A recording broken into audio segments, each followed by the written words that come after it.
ప్రియమైనటువంటి సహోదరి సహోదరులారా, మీ అందరికీ యేసుక్రీస్తు నామములో హృదయపూర్వక వందనాలు తెలియజేస్తూ ఉన్నాను. ఈ యొక్క సమయంలో మనం దేవుని యొక్క వాక్యాన్ని ధ్యానించుకుందాం. బైబిల్స్ ఉన్న వాళ్ళ దగ్గర ఉంచుకోండి, చెప్పే విషయాలు గమనించవలసిందిగా కోరుతూ ఉన్నాను. ఈ సమయంలో మనం అపోస్తుడైన పౌలు తిమోతికి రాసిన మొదటి పత్రిక 5వ అధ్యాయాన్ని మనం ధ్యానించబోతూ ఉన్నాం. అపోస్తుడైన పౌలు తిమోతికి రాసిన మొదటి పత్రిక 5వ అధ్యాయాన్ని ధ్యానించబోతూ ఉన్నాం. 5వ అధ్యాయం అంటే ఇది 6వ పాఠము. ఇది 6వ పాఠం. ఈరోజు మనం 5వ అధ్యాయాన్ని వివరంగా ధ్యానించబోతూ ఉన్నాం. అందుకని బైబిల్స్ ఉన్న వాళ్ళు అపోస్తుడైన పౌలు తిమోతికి రాసిన మొదటి పత్రిక 5వ అధ్యాయం తీసి చూడవలసిందిగా కోరుచూ ఉన్నాను. మొట్టమొదటిగా ఈ అధ్యాయానికి పేరిస్తాను, రాసుకోండి. ఈ అధ్యాయానికి ఏం పేరు పెడదామంటే సంఘ సభ్యుల పట్ల ప్రవర్తన. సంఘ సభ్యుల పట్ల ప్రవర్తన అంటే ప్రత్యేకంగా సువార్తికుడిగా తిమోతి సంఘ సభ్యుల పట్ల ఎటువంటి ప్రవర్తన కలిగి ఉండాలి, సంఘ సభ్యులను ఎలాగ చూడాలి, సంఘ సభ్యుల పట్ల అతని యొక్క బాధ్యతలు ఏంటి, అతని యొక్క ప్రవర్తన నియమావళి, సువార్తికుడు సంఘ సభ్యులతో ఎలాగుండాలి అనేది ఈ 5వ అధ్యాయానికి పేరు. అంతేకాదు సంఘ సభ్యుల పట్ల ప్రవర్తన మరియు సంఘము యొక్క సొమ్ము అని కూడా రాసుకోండి. ఎందుకంటే ఈ 5వ అధ్యాయంలో క్రీస్తు సంఘము యొక్క సొమ్ముని, ఆదివారం పోగు చేసే సొమ్ముని, ప్రభు యొక్క సొమ్ముని, క్రీస్తు యొక్క సొమ్ముని, సంఘం యొక్క సొమ్ముని ఎలా ఉపయోగించాలో కూడా పౌలు తిమోతికి తెలియజేస్తాడు. పౌలు అపోస్తులుడు కాబట్టి క్రీస్తు యొక్క బోధని తిమోతికి తెలియజేస్తున్నాడు. తిమోతి సువార్తికుడు కాబట్టి సంఘంలో ఆ తిమోతికి తెలియజేస్తున్నాడు. తిమోతి సంఘ సభ్యుల పట్ల ఎటువంటి ప్రవర్తన కలిగి ఉండాలి, అంతేకాదు సంఘం యొక్క సొమ్ముని ఎలా ఉపయోగించాలో కూడా ఇక్కడ చెప్తూ ఉన్నాడు. సహోదరులారు, ఇవి చాలా ముఖ్యమైనటువంటి విషయాలు. ఈ మాట గుర్తుంచుకోండి. సువార్తికుడు ఎంత బాగా వాక్యం నేర్చుకుంటే సంఘం అంత బలంగా ఉంటుంది. సువార్తికుడు ఎంత బలంగా ఉంటే సంఘం అంత బలంగా ఉంటుంది. సువార్తికుడు ఎంత అజ్ఞానంగా ఉంటే సంఘం అంత అజ్ఞానంగా ఉంటుంది. సువార్తికుడు ఎంత బలహీనంగా ఉంటే సంఘం అంత బలహీనంగా ఉంటుంది. కొన్నిసార్లు సువార్తికుడిని బట్టి చెప్పొచ్చు ఆ సంఘం ఎంత బలంగా ఉంటుందో. ఎందుకంటే సువార్తికుడి యొక్క ఆత్మీయ బలాన్ని బట్టి, అతను వాక్య జ్ఞానం కలిగి ఉండి దాన్ని అనుసరించడాన్ని బట్టి, దాన్ని బోధించడాన్ని బట్టి స్థానిక సంఘం కూడా బలంగా ఉంటుంది అనే విషయాన్ని గమనించవలసింది కోరుచున్నాను. అందుకని సువార్తికులు ఇవన్నీ తెలుసుకోవాలి.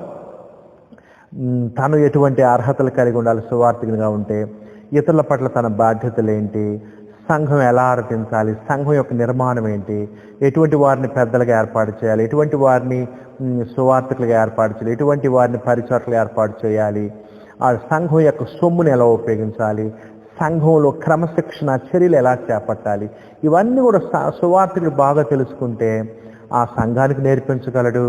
అంతేకాదు సంఘం పవిత్రమైన కన్యగా ఒక్కడే పురుషుని క్రీస్తుకి ప్రదానం చేసిన వాడవుతాడు అపోస్తున్న పౌలు వలె. అందుకని సువార్తికులు బాగా తెలుసుకోవాలి ఈ యొక్క బాధ్యతల గురించి. అందుకనే నేను ఒక విషయం చెప్పాను ఈ పత్రిక చెప్పేటప్పుడే. సువార్తికుడు, సువార్త సేవ చేస్తున్న వాళ్ళు చనిపోయేంత వరకు, క్రీస్తు వచ్చేంత వరకు ఈ 3 పత్రికలు, తిమోతికి రాసిన మొదటి పత్రిక, తిమోతికి రాసిన 2వ పత్రిక, తీతుకు రాసిన పత్రిక, ఈ 3 పత్రికలు బాగా చదువుతూ ఉండాలి ఎల్లప్పుడూ అనే విషయాన్ని కూడా నేను తెలియజేశాను. సరే ఈరోజు మనము 5వ అధ్యాయాన్ని 3 భాగాలు చేద్దాం. మొదటి భాగం ఏంటంటే అపోస్తున్న పౌలు తిమోతికి రాసిన మొదటి పత్రిక 5వ అధ్యాయము 1 నుంచి 2 వచనాలు మొదటి భాగం. దీనికి ఏమని పేరు పెట్టుకుంటారు? మొదటి 2 వచనాలు ఒక భాగం అండి. దీనికి ఏమని పేరు పెట్టుకుంటారంటే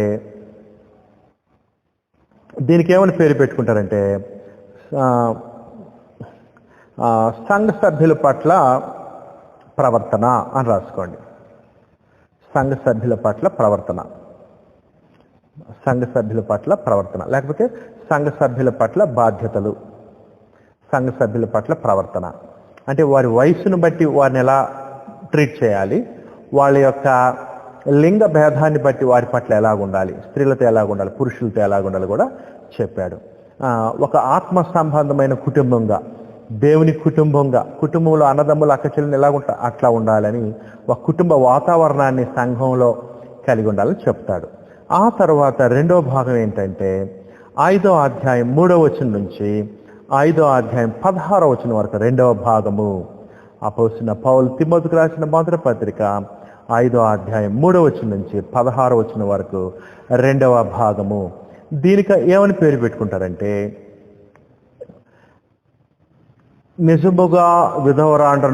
నిజమైన విధవరాండ్రను సన్మానించుట అని పెట్టుకోండి.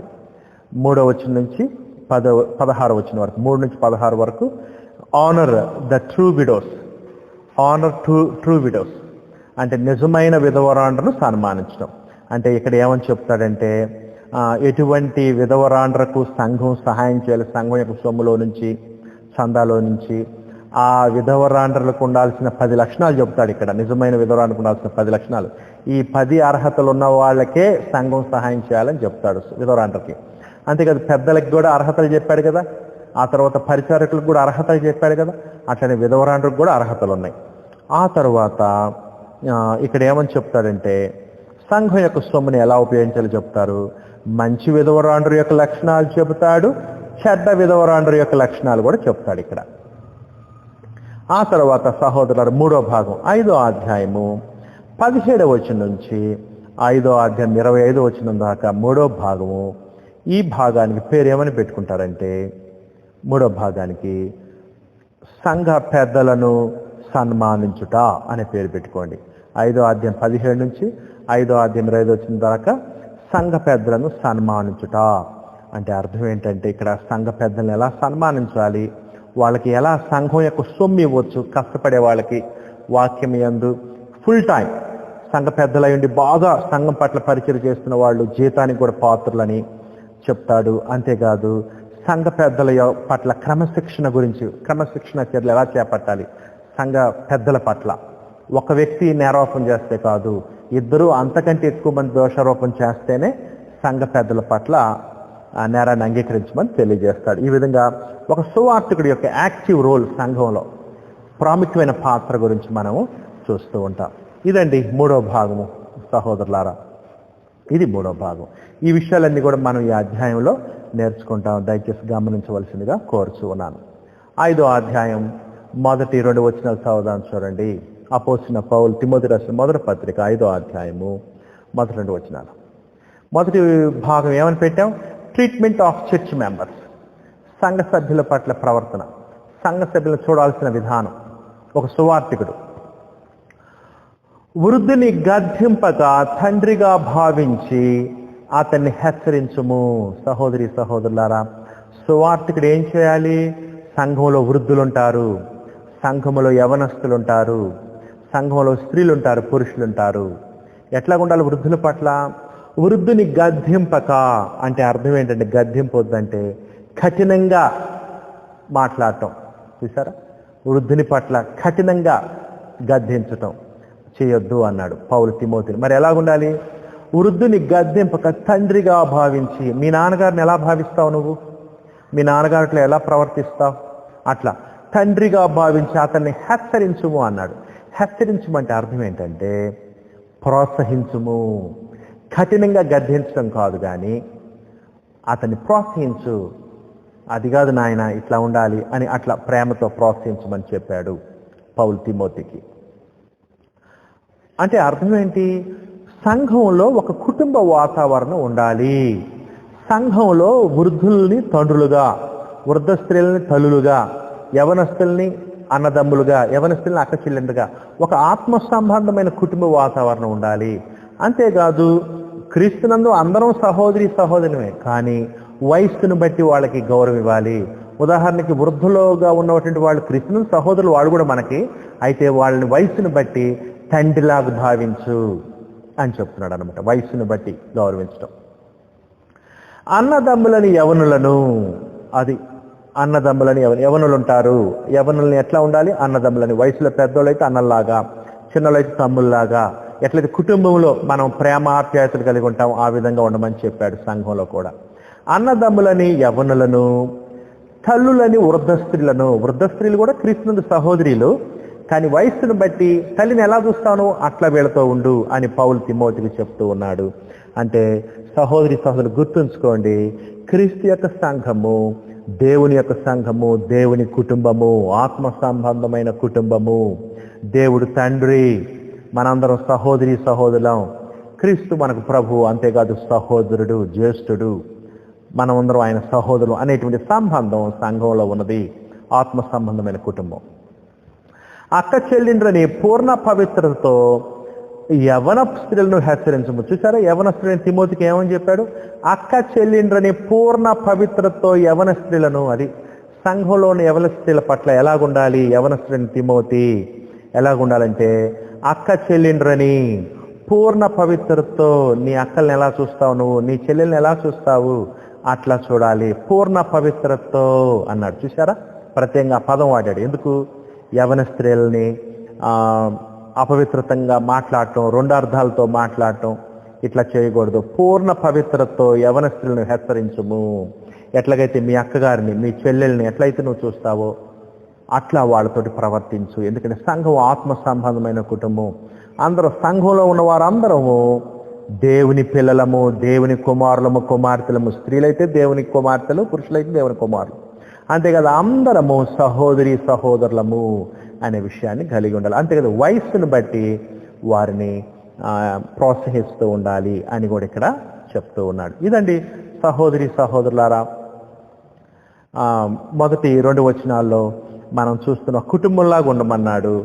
సువార్థికుడు సంఘ సభ్యుల పట్ల ఎలాగుండాలి, ఎలా ప్రవర్తించాలి, ఎలా మాట్లాడాలి, ఎటువంటి భావం కలిగి ఉండాలో తెలియజేస్తూ ఉన్నాడు. ఇటువంటి ఆలోచన సువార్థికుడు కలిగి ఉండాలి. ఆ తర్వాత 2వ భాగం చూద్దాం. 2వ భాగం ఎక్కడి నుంచి ఎక్కడి దాకా అంటే 5వ అధ్యాయం 3వ వచనం నుంచి 5వ అధ్యాయము 16వ వచనం దాకా 2వ భాగము. దీనికి ఏమని పేరు పెట్టామంటే విధవరాండ్రను సన్మానించుట అనే పేరు పెట్టాం. ఎందుకంటే విధవరాండ్రను సన్మానించడం ముఖ్యమైన ఉద్దేశం కాబట్టి అనేక విషయాలు తెలియజేస్తాడు. నిజమైన విధవరాండ్రకు ఉండాల్సిన 10 క్వాలిటీస్, 10 అర్హతల గురించి చెప్తాడు. అంతేకాదు సంఘము యొక్క సొమ్ము, ఆదివారం వచ్చే కానుక నిజమైన విధవరాండ్రకి రెగ్యులర్గా సహాయం చేయొచ్చు ఎల్లప్పుడూ అని కూడా చెప్తాడు. ఎల్లప్పుడూ సహాయం పొందొచ్చు వాళ్ళు అని కూడా చెప్తాడు. ఏది అర్హతలు ఉంటాయి.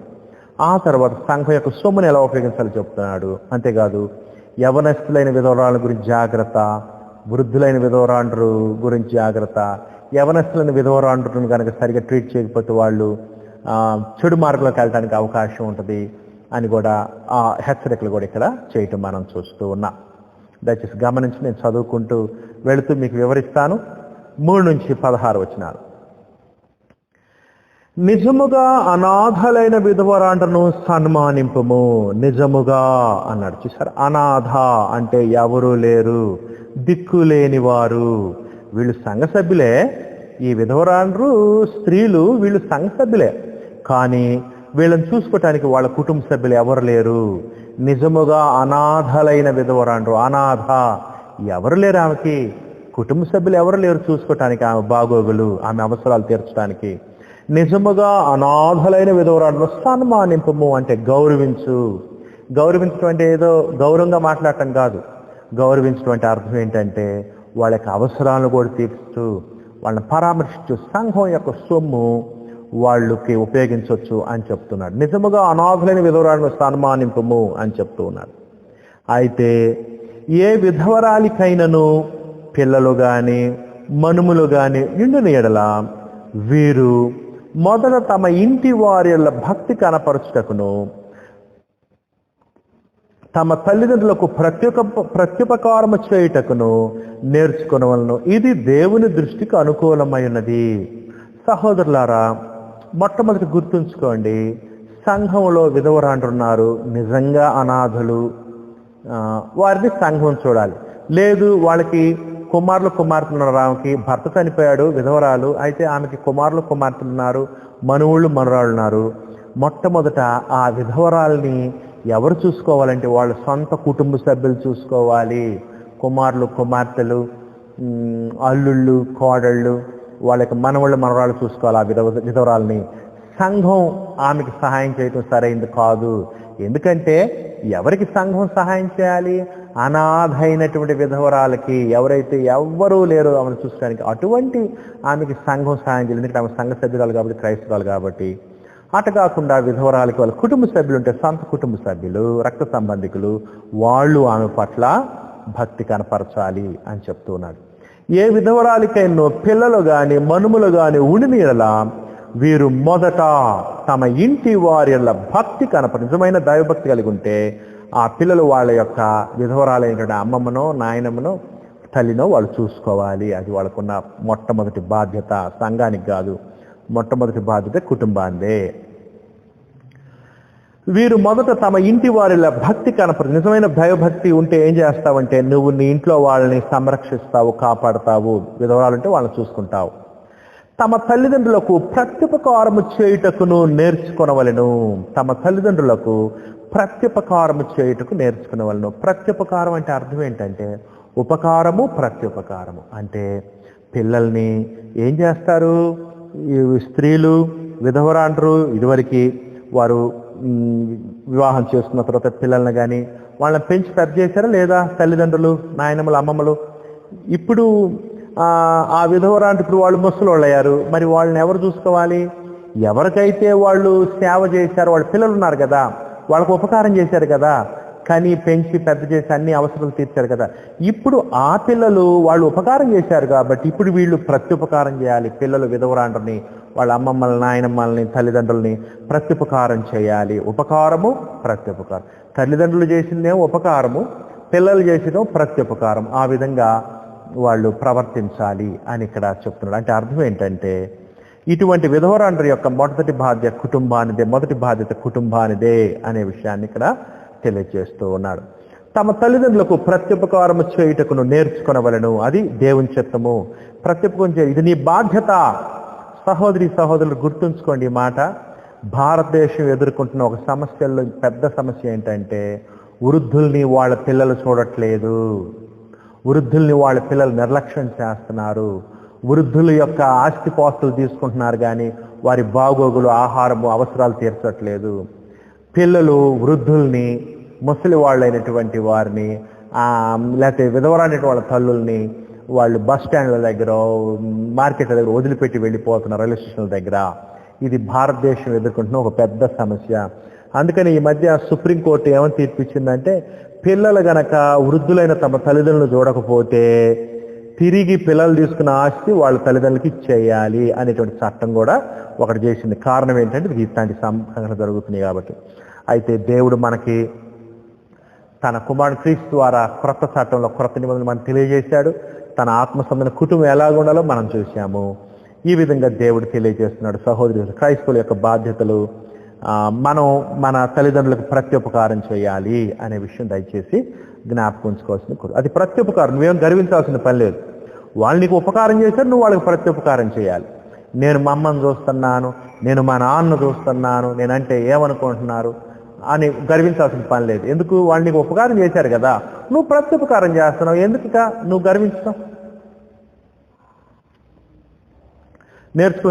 ఇది దేవుని దృష్టికి అనుకూలమైనది, దేవునికి సంతోషాన్ని కలిగించేది, దేవుని దృష్టిలో మంచిది, మేలైనది. ఏంటి దేవుని దృష్టిలో మంచి పని ఏంటంటే పిల్లలు వాళ్ళ యొక్క తల్లిదండ్రులను చూడటము, ప్రత్యుపకారం చేయటం. అయితే 5వ వచనమండి, నిజముగా అనాథి అయిన విధవరాలు. సహోదరి సహోదరులారా, నిజముగా అనాథి అయిన విధవరాలు. అనాథ అంటే అర్థం ఏంటంటే ఆమెను చూసుకోవడానికి ఎవ్వరు లేరు అదనమాట. నిజముగా అనాథి అయిన విధవరాలు. ఇక్కడ నుంచి 5వ వచనం నుంచి సహోదరులారా, 5వ వచనం నుంచి మనం చదువుకుంటూ వెళ్తాం. 5వ వచనం నుంచి 10వ వచనం దాకా మొత్తం 10 లక్షణాలు చెప్పాడు. నిజమైన సంఘం సహాయం చేయాల్సినటువంటి విధవరాలకు ఉండాల్సిన 10 అర్హతల గురించి ఇక్కడ చెప్పాడు. 5 నుంచి 10 వచనాలు 10 అర్హతలు చెప్పాడు. అవి ఒక్కొక్కటి మనం చూసుకుంటూ వెళ్తాం. నిజముగా అనాథి అయిన విధవరాలు. అది అనాథగా ఉండాలి. ఆమె ఎవరు లేరు ఆమెను చూసుకోవడానికి. ఆమె నిజమైన అనాథ విధవరాలు. తర్వాత భర్త చనిపోయాడు, ఆమె ఒక్కతే ఉంటుంది, ఎవరు లేరు ఆమె చూసుకోవడానికి, ఎవరు లేరు ఆమెకు దిక్కు, ఆమె అనాథ. తర్వాత ఏకాకి అయి ఒంటరిగా ఉంటుంది. దేవుని మీదనే తన నిరీక్షణ ఉంచుకొని, చూసారా, దేవుని మీదే ఆమె నిరీక్షణ. తను తాను దేవుని చేతులకు అప్పగించుకుంది, దేవుడు సహాయం చేస్తే నిరీక్షిస్తుంది. తర్వాత విజ్ఞాపనల యందును ప్రార్థనల యందును రేయింబగళ్ళు నిలుకడగా ఉండును. ఈ మాటలు చూస్తుంటే నాకు లూకాసు సువార్త 2వ అధ్యాయంలో హన్నా గుర్తొస్తుంది. సహోదరి సహోదరులారా, హన్నా కూడా ఇవే లక్షణాలు ఉన్నాయి ఆమెకి. చూసారా, ఏం చేయాలంటే నిజమైన విధవరాండ్రు, సంఘం సహాయం చేయాల్సిన విధవరాండ్రు ఎట్లా ఉంటుందంటే దేవుని మీద నిరీక్షణ పెట్టుకుంటుంది, ఆశ, దేవుని మీద ఎదురుచూపు, దేవుని మీద ఆధారపడిద్ది. అంతేకాదు విజ్ఞాపనల యందును ప్రార్థనల యందు రేయింబగళ్ళు మరి ఎల్లప్పుడూ ప్రార్థన చేస్తూ ఉంటుంది. అంతేకాదు నిలుకడగా ఉంటుంది. ఏదో ఒకరోజు చేయటం కాదు, ఎల్లప్పుడూ స్థిరంగా భక్తి జీవితం కొనసాగిస్తుంది. అంతేకాదు సుఖభోగముల యందు ప్రవర్తించినది. ఆమె సుఖభోగములందు శరీర కోరికలు తీర్చడానికి ఇష్టపడదు. సుఖభోగములు ఎందుకు ప్రవర్తించినది బ్రతికిచుండియు చచ్చినదైండును. ఒకవేళ విధవరాలు ఆమె ఏం చేస్తూ ఉందంటే, విధవరాలని బయటికి చెప్పుకుంటూ తన శరీర కోరికలు తీర్చుకుంటూ ఉందనుకోండి, ఆమె ఎవరంటే జీవోత్సవము. అంటే అర్థం ఏంటంటే బ్రతికుండి కూడా ఆత్మీయంగా చచ్చిపోయిందంటే అర్థం ఏంటి? ఆత్మీయంగా చావటం అంటే దేవునికి దూరం అయిపోయింది, దేవునితో సంబంధం లేదు, సహవాసం లేదు, పాపములో నిలిచున్నది, పాపములో జీవిస్తూ ఉంది, పాపములో కొనసాగుతూ ఉంది. అది ఆత్మీయంగా చనిపోవటం అంటే అర్థం ఏంటి? సంఘం ఎటువంటి విధవరానికి సహాయం చేయాలంటే సుఖభోగములను ప్రవర్తించకుండా ఉండేటువంటి స్త్రీకి సంఘం సహాయం చేయాలి అని చెప్తున్నాడు. ఇంకా వారు నిందారహితులై ఉండునట్లు, అది ఎటువంటి నింద మోపబడిన వారుగా ఉండకూడదు, అటువంటి విధవరానికి సంఘం సహాయం చేయాలి, సన్మానించాలి. ఇలాగూ ఆజ్ఞాపించము, అది విధవరాండ్ర మీద ఎటువంటి నింద లేకుండా ప్రవర్తించాలని కూడా ఆజ్ఞాపించు. 8వ వచనం, ఎవడైనను, ఇది ప్రత్యేకంగా కుటుంబ సభ్యులకు చెబుతున్నాడు, వాళ్ళ రక్త సంబంధికులైన వృద్ధుల్ని చూసుకోవాలని. 8వ వచనం, ఎవడైనంటే ప్రత్యేకంగా ఇంటి యజమానుడు అనమాట. ఎవడైనను స్వకీయులను, తన రక్త సంబంధికులను, విశేషముగా తన ఇంటి వారిని, తన కుటుంబ సభ్యుల్ని పోషించి సంరక్షించకపోయినలా వాడు విశ్వాస త్యాగము చేసిన వాడై. ఏ విశ్వాస త్యాగాన్ని చేశాడు? క్రొత్త నిబంధన విశ్వాసాన్ని విడిచిపెట్టిన వాడితో సమానము. విశ్వాస త్యాగము చేసిన వాడై అవిశ్వాసి కన్నా చెడ్డవాడైనను. ఎందుకంటే అవిశ్వాసి, క్రైస్తవుడు కానివాడు, ఈ లోకస్తుడు, ఈ లోకంలో ఉన్నవాడు, అతనే తన యొక్క తల్లిదండ్రుల పట్ల, తన యొక్క వృద్ధుల పట్ల ప్రేమ చూపిస్తుంటే సత్యవాక్యం ఎరుగని వాడు, మరి క్రైస్తవుడైంది సత్యవాక్యాన్ని ఎరిగినటువంటి వాడివి నువ్వు ఆ విధంగా చేయకపోతే అతనికంటే ఇంకా చెడ్డవాడు అవుతావు. అవిశ్వాసి కంటే చెడ్డవాడు. అవిశ్వాసికి శిక్ష ఉంటే నీకు ఇంకా ఎక్కువ శిక్ష ఉంటుంది, ఎందుకంటే నీకు బాగుగా తెలుసు కాబట్టి. సహోదరులారా, అందుకని మరి కుటుంబంలో ఉన్నటువంటి తండ్రులు, భర్తలు, కుటుంబాన్ని పోషించి సంరక్షించే వాళ్ళకి మన కుటుంబంలో ఉన్న వాళ్ళ యొక్క బాధ్యతలు మనం గుర్తెరిగే వారిని చూడాలి. ప్రత్యేకంగా వృద్ధుల్ని, ప్రత్యేక విధవరాండ్రుని. బాధాకరమైన విషయం ఏంటంటే ఈనాడు వృద్ధులు తల్లిదండ్రుల యొక్క ఆస్తిని ఇష్టపడుతున్నారు కానీ వారి యొక్క బాధ్యతలను ఇష్టపడట్లేదు, వారి పట్ల. అది బాధాకరమైన విషయం. అట్లా ఉండకూడదు, మనసు మార్చుకోవాలి. ఎవడైనా స్వకీయులను విశేషముగా తన ఇంటి వారిని సంరక్షింపకపోయినలా, సంరక్షించడం అంటే పోషించటము, కాపాడటము, అవసరాలు తీర్చటము. వాడు విశ్వాస త్యాగము చేసిన వాడు, క్రైస్తవుడు కాని వాడి విశ్వాసాన్ని విడిచిపెట్టిన వాడితో సమానము. అవిశ్వాసి కన్నా చెడ్డవాడైండును. అవిశ్వాసి కంటే చెడ్డవాడు, అంటే ఘోరమైన పాపం అది.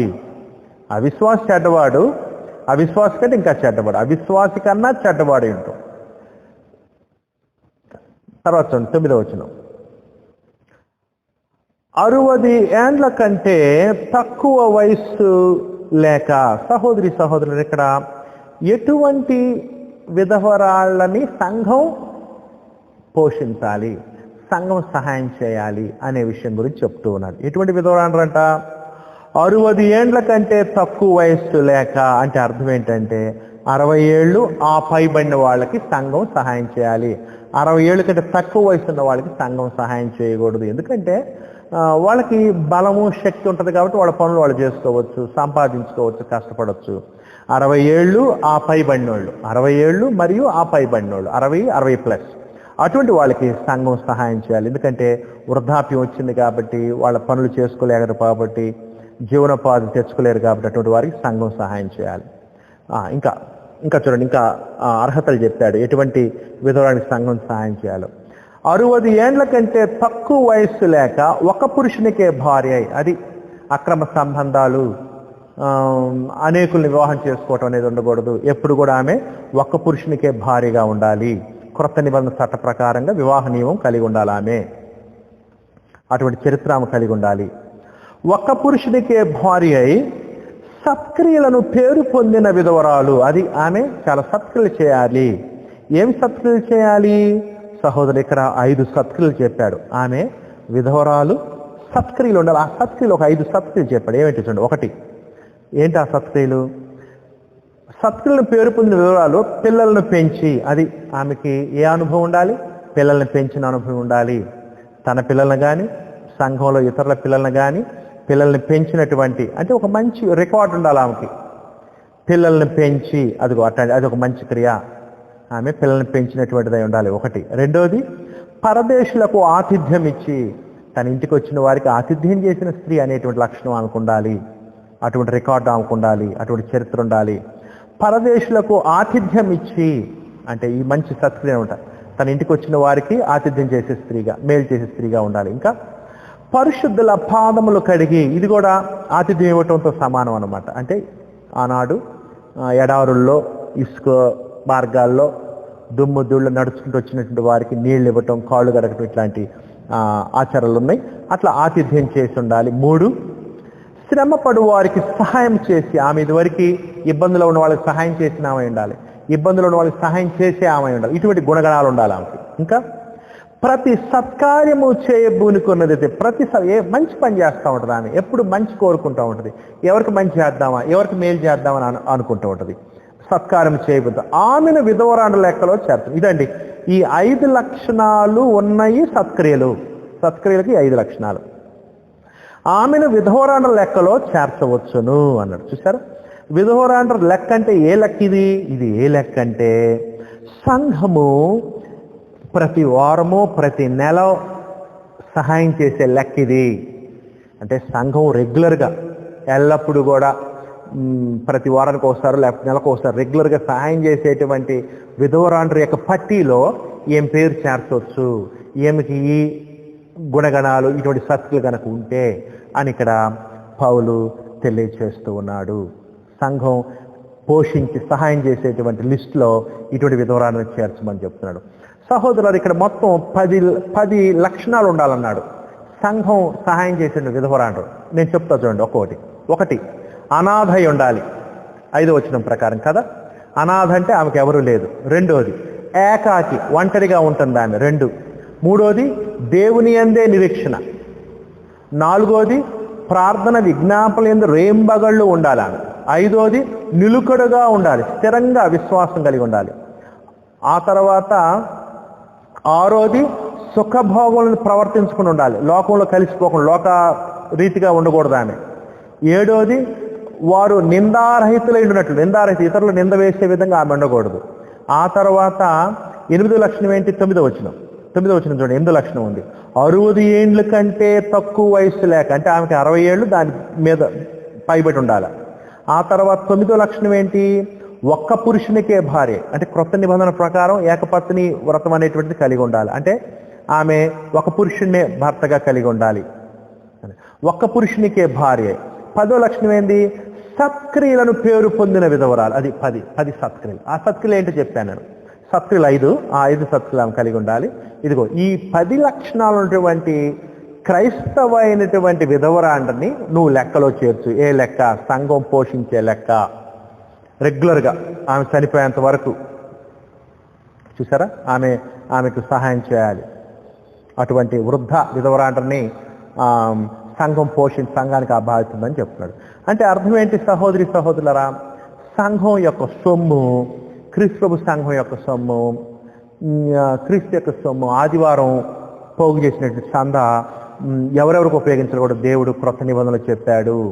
తన ఇంట్లో పోగు చేసిన సొమ్ము, దేవుని కుటుంబం యొక్క సొమ్ము, క్రీస్తు సంఘం యొక్క సొమ్ము ఎవరికి ఉపయోగించాలంటే ఇట్లా 10 అర్హతలు ఉంటే విధవరాండ్రకు ఉపయోగించవచ్చు. సువార్త సేవ చేసే వాళ్ళకు ఉపయోగించాలి. సంఘంలో 1 కొరింథీ 9వ అధ్యాయం మీరు చూస్తారు. అది ఆ తర్వాత పెద్దలకు కూడా ఉపయోగించవచ్చని ఇక్కడ చెప్తాడు.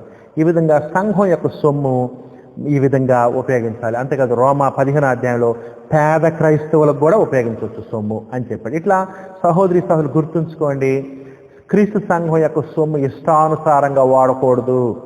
క్రీస్తు సంఘంలో ఎలా అయితే ప్రవర్తన నియమం ఉంటుందో అట్లానే ఆ సొమ్మును ఉపయోగించే నియమం కూడా ఉంది. గుర్తుంచుకోవాలి, అర్హతలు ఉన్నాయి, అట్లా ఉపయోగించాలి. సొమ్ముని ఎట్లా పడితే అట్లా ఉపయోగించకూడదు. గుర్తుంచుకోవాల్సిందిగా కోరుచూ ఉన్నాను. ప్రభు చెప్పినట్టు ఉపయోగించాలి, ఎట్లా పడతా. ఎందుకంటే నీ సొమ్ము కాదు, నా సొమ్ము కాదు కాబట్టి. అదండి సహోదరులారా, సత్క్రియలు అంటే 5 సత్క్రియలు చెప్పాం కదా. ఏమేంటి సత్క్రియలు?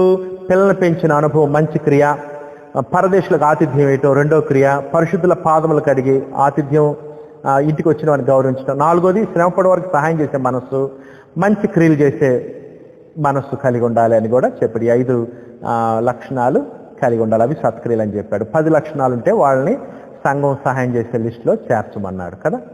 సహోదరి గుర్తుంచుకోండి, క్రీస్తు యొక్క సంఘము దేవుని కుటుంబము. ప్రతి క్రైస్తవునికి 2 కుటుంబాలు ఉంటాయి. ఒకటి భౌతిక సంబంధమైన కుటుంబం, ఇంకొకటి ఆత్మ సంబంధమైన కుటుంబము. ఈ మాట గుర్తుంచుకోండి సహోదరి సహోదరులు. మనం ఎంత భాగ్యవంతులం అంటే మనకి భౌతిక సంబంధమైన కుటుంబం ఉంది, ఆత్మ సంబంధమైన కుటుంబం ఉంది.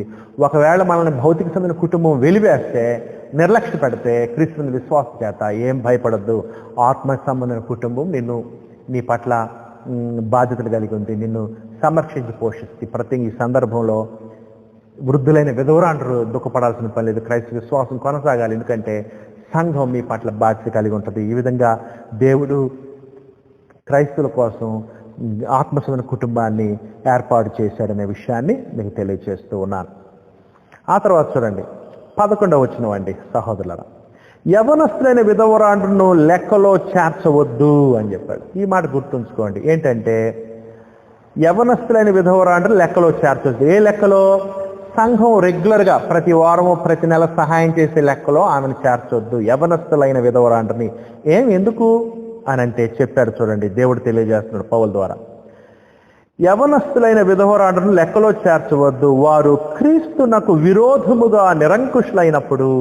అది క్రీస్తునకు విరోధముగా నిరంకుశులైనప్పుడు అంటే అర్థం ఏంటంటే క్రీస్తుకు విరోధంగా, ఆయన చిత్తానికి విరోధంగా, ఆయన చట్టానికి విరోధంగా వాళ్ళు లోక సంబంధించిన కోరికల్లోకి వెళ్ళిపోవచ్చు అని చెప్తూ ఉన్నాడు. క్రీస్తునకు విరోధముగా నిరంకుశులైనప్పుడు తమ మొదటి విశ్వాసమును వదులుకొనిరను తీర్పు పొందిన వారై పెండ్లాడగోరుదురు అని చెప్పాడు. ఫస్ట్ ఏమంటారు ఈ యవనస్తులైన విధవరాండ్రు? సంఘానికి ఇట్లా చెప్పొచ్చు, సంఘస్థులకి, అయ్యా మేము ఇంకా పెళ్లి చేసుకోమయ్యా, మా భర్త చనిపోయాడు, నేను యవనస్తులు కదా, నేను ఇంకా పెళ్లి చేసుకోనయ్యా, మమ్మల్ని కొద్దిగా సంఘం నాకు సహాయం చేయమని చెప్పయ్యా, సంఘం నాకు సహాయం చేయమని చెప్పండి అంటారు. అప్పుడు సంఘం ఏం చేస్తుంది? ఆ యవనస్తులైన విధవరాండ్రికి సహాయం చేస్తుంది, దిక్కులేని ఆమె. కానీ ఈమె యవన వయసులో ఉంది కదా, భర్తతో ఇదివరకు ఆల్రెడీ కాపురం చేసింది కదా, ఇటువంటి యవనస్తురాలు కాబట్టి యవన కోరికలు ఉంటాయి. ఈమె ఫస్ట్ ఏమని చెప్పి నేను పెళ్లి చేసుకున్నాయా, ఇక నేను సంఘంలోనే నమ్మకం కొనసాగుతానని చెప్పింది. తీరా నెల సహాయం చేస్తాను లేక ఈ యవనస్తురాలు ఏం చేస్తుందంటే సంఘం సహాయం చేస్తుంది, పని పాట లేదు, ఇక ఏమి కోరికలు ఆలోచనలు నిర్ణయాలు మారి ఏం చేస్తుందంటే యవన వయసులో ఆమె సంఘానికి చెప్పినటువంటి మాటని, ఇచ్చినటువంటి ప్రతిజ్ఞని కాదని మరలా తిరిగి లోకంలో కలిసిపోవడానికి అవకాశం ఉంది. అందుకని యవనస్తురాలైన విధవరాండ్రుని ఈ లెక్కలో, సంఘం పోషించే లెక్కలో చేర్చొద్దు అని చెప్పారు. మరి వాళ్ళ బాధ్యతలు ఏంటి? మరి వాళ్ళు ఏం చేయాలి? తర్వాత చెప్పాడు వాళ్ళు ఏం చేయాలి. యవనస్తులైన విధవరాండ్రును లెక్కలో చేర్చవద్దు, వారు క్రీస్తునకు విరోధముగా నిరంకుశులైనప్పుడు తమ మొదటి విశ్వాసమును వదిలికొనిరను తీర్పు పొందిన వారై. మొదటి విశ్వాసం ఏంటి? అయ్యా మేము క్రీస్తుని అంటిపెట్టుకొని ఉంటాము, సంఘాన్ని అంటిపెట్టుకుంటాం, మాకు సహాయం చేయడానికి నేను మళ్ళీ పెళ్లి చేసుకోను అని మొట్టమొదటి చెప్పింది. సంఘం సహాయం చేస్తుంది. తర్వాత ఏమైంది? ఆలోచనలు మారినాయి. యవన వయసులో ఉంది కాబట్టి కోరికలు పెరిగి మరలా లోకంలో మళ్ళీ వివాహం చేసుకోవడానికి అవకాశం ఉంటుంది. చూసారా?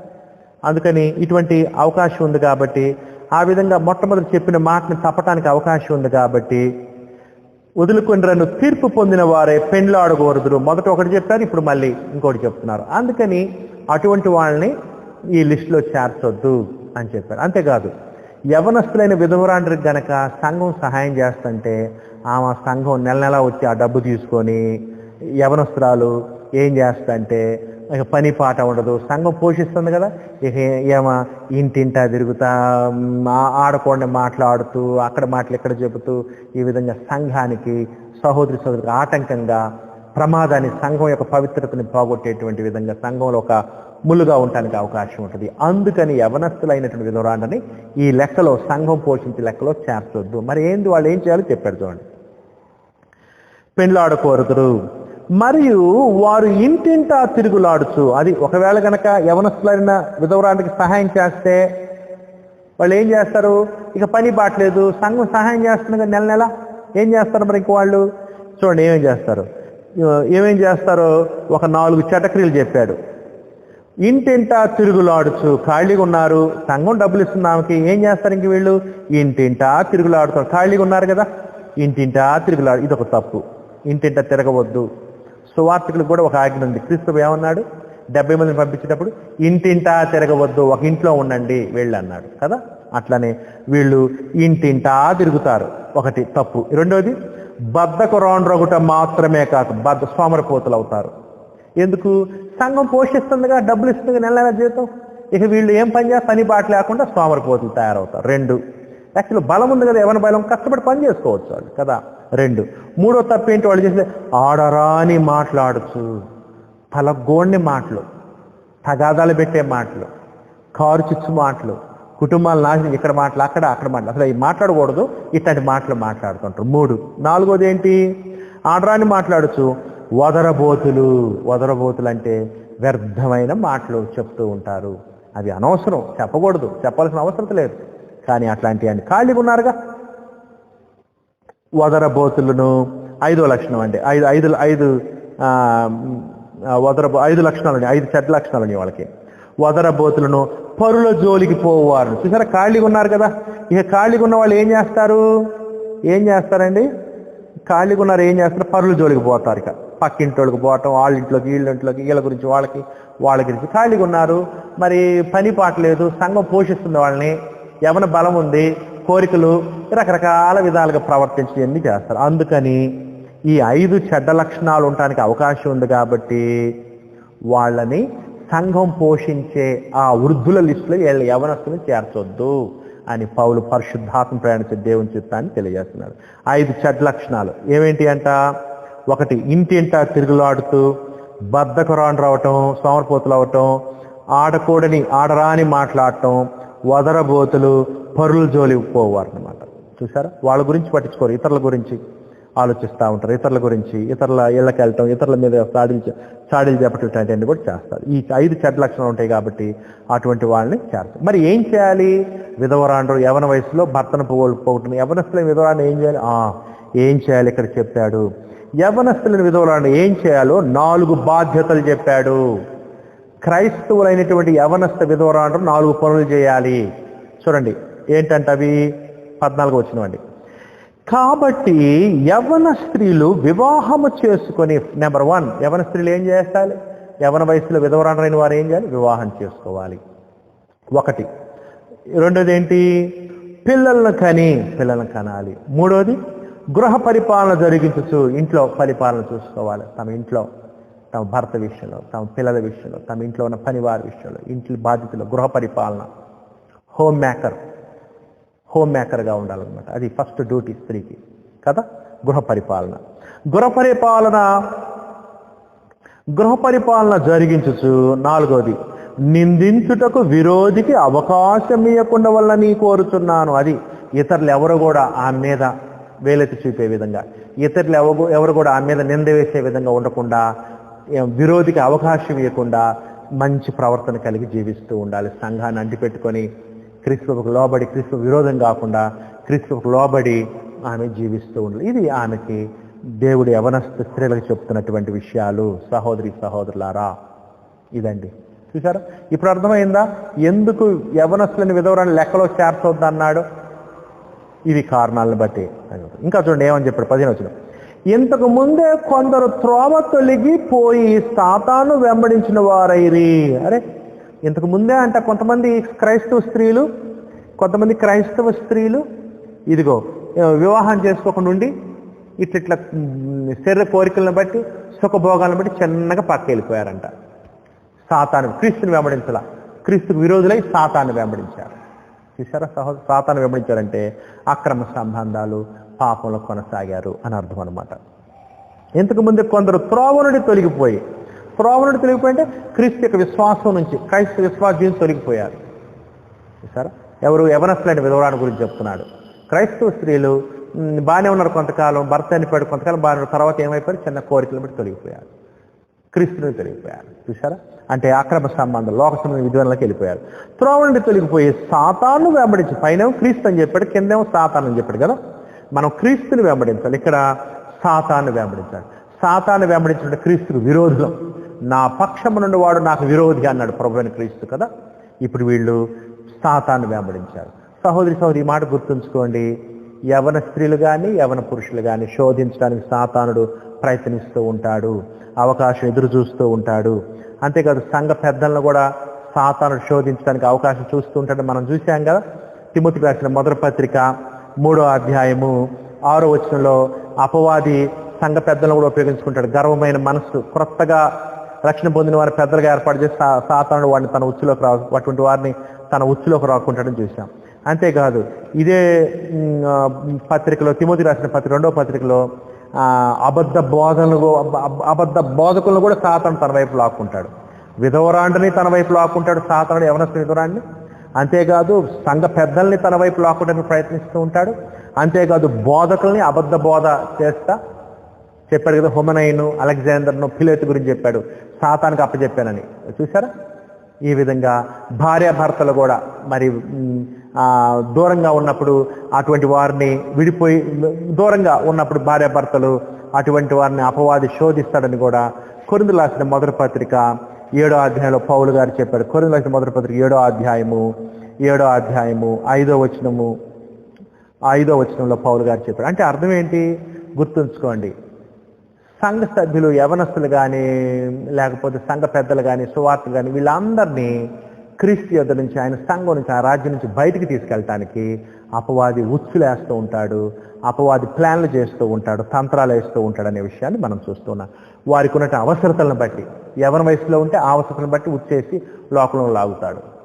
ఈ విధంగా సాతానుడు ప్రయత్నిస్తూ ఉంటాడనే విషయాన్ని మనం ఈ వచనాలన్నింటిని బట్టి అర్థం చేసుకుంటూ ఉన్నాము. అందుకని సాతాను శోధన లోను కాకుండా ఉండాలంటే దేవుడు చెప్పిన నియమాలకి లోబడాలి. ఇంతకు ముందే కొంతమంది క్రైస్తవ స్త్రీలు, విధవరాలైన క్రైస్తవ స్త్రీలు త్రోవ నుండి తొలగిపోయి సాతాను వెంబడించిన వారైరి. ఇట్లా సాతాను వెంబడించుకుండాలంటే ఏం చేయాలి? వీళ్ళు యవనస్తులు, పురుషులు కానీ స్త్రీలు కానీ వివాహం చేసుకొని, స్త్రీలైతే పిల్లలను కానీ గృహ పరిపాలన జరిగించు, నిందించడానికి విరోధికి అవకాశం ఇవ్వకుండా ఉండాలని కోరుతున్నాడు. సహోదరుడు, ఈ విధంగా వివాహము చాలా సమస్యలకు పరిష్కారము. ఈ మాట గుర్తుంచుకోండి. వివాహం ప్రత్యేకంగా యవనస్తులు ఎదుర్కొంటున్న చాలా సమస్యలకు పరిష్కారంగా ఉంటుంది వివాహము అనే విషయాన్ని దయచేసి గుర్తుంచుకోవాల్సిందిగా కోరుచూ ఉన్నాను.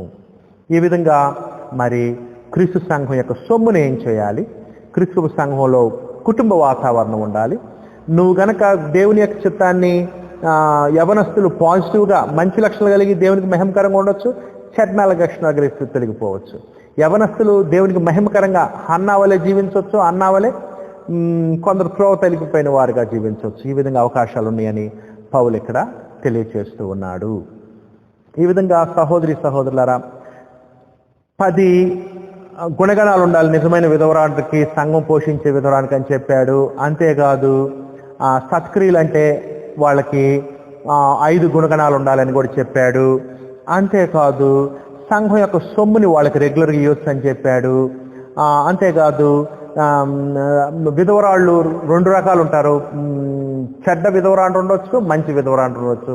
అవకాశాలు ఏంటి, సమస్యలు ఏంటి, వాటికి పరిష్కారం ఏంటో కూడా దేవుడు చక్కగా తన గ్రంథంలో మనకి వివరిస్తున్నాడు. ఈ విషయాలు మనం అనుసరిస్తే సమాజంలో ఉన్న అనేక సమస్యలు, కుటుంబాల్లో ఉన్న అనేక సమస్యలు పరిష్కారం అవుతాయి. దేవుని నియమంలో ఉంటే సంతోషకరమైన కుటుంబాలు కట్టబడతాయి, సంఘం కూడా సంతోషంగా ఉంటుంది. అట్ట కాకుండా విరుద్ధంగా ఉంటే కుటుంబాలు పాడైపోతాయి, సంఘాలు కూడా పాడైపోతాయి, పవిత్రతను పరిశుద్ధిని కాపాడుకోలేవు. ఎంత జాగ్రత్తగా క్రీస్తు సంఘం యొక్క సొమ్ము ఉపయోగించాలో చెప్పాడు. 10 లక్షణాలు ఉంటే గాని అటువంటి విధవరాంటికి క్రీస్తు సంఘం యొక్క సొమ్ము రెగ్యులర్గా ఉపయోగించడం జరగకూడదంటే అర్థం ఏంటి? క్రీస్తు సంఘం యొక్క సొమ్ముని ఎంత జాగ్రత్తగా ఉపయోగించమన్నాడో పౌలు తిమోతిని మనం అర్థం చేసుకోవాలి. అట్లానే మనం ప్రభు యొక్క సొమ్మును కూడా చాలా జాగ్రత్తగా ఉపయోగించాలి. ఎట్లా పడితే అట్లా ఇష్టానుసారంగా చేయొద్దు అనే విషయాన్ని ఇక్కడ మనం చూస్తూ ఉన్నాం. ఆ తర్వాత సహోదరులారా ఇంకొక విషయం కూడా చూడండి, 16వ వచనం.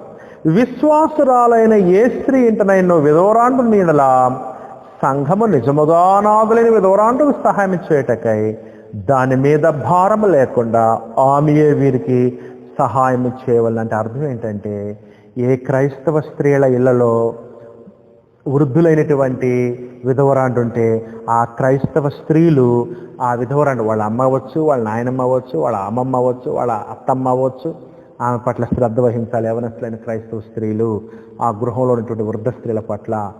ఒకవేళ కనుక వాళ్ళు తీసుకొచ్చిన బాధ్యత సంఘం మీద ఇప్పుడు సంఘానికి భారం అవుతుంది. సంఘం యొక్క డబ్బు అంతా కూడా విధవరాలకు ఉపయోగించాల్సి వస్తుంది. అప్పుడు సువార్త సేవకి మిగతా మంచి కార్యక్రమాలకు ఉపయోగించలేరు. ఈ విధంగా సంఘం మీద భారం ఉండకూడదు. ఆ మాట గుర్తుంచుకోండి సహోదరి. సంఘం మీద భారం ఉండకూడదు అంటే సంఘం మీద మనం భారంగా ఉండకుండా కుటుంబ సభ్యులే తమ కుటుంబ సభ్యుల యొక్క రక్త సంబంధికుల యొక్క బాధ్యతలు నిర్వర్తించాలి అనే విషయాన్ని ఇక్కడ ప్రభు తెలియజేస్తూ ఉన్నాడు. క్రైస్తవ స్త్రీ తన ఇంట్లో ఉన్నటువంటి వృద్ధ విధవరాండ్ర పట్ల శ్రద్ధ కలిగి ఉండాలి అనే విషయం మనం చూస్తూ ఉన్నాం. సరే, ఆ తర్వాత మనం చూసామంటే 2వ భాగం కూడా అయిపోయింది. ఇప్పుడు మనం 3వ భాగంలోకి వద్దాం. సహోదరి సహోదరులారా, 3వ భాగం ఏంటంటే 5వ అధ్యాయం 17వ వచనం నుంచి 5వ అధ్యాయం 25వ వచనం వరకు 3వ భాగము.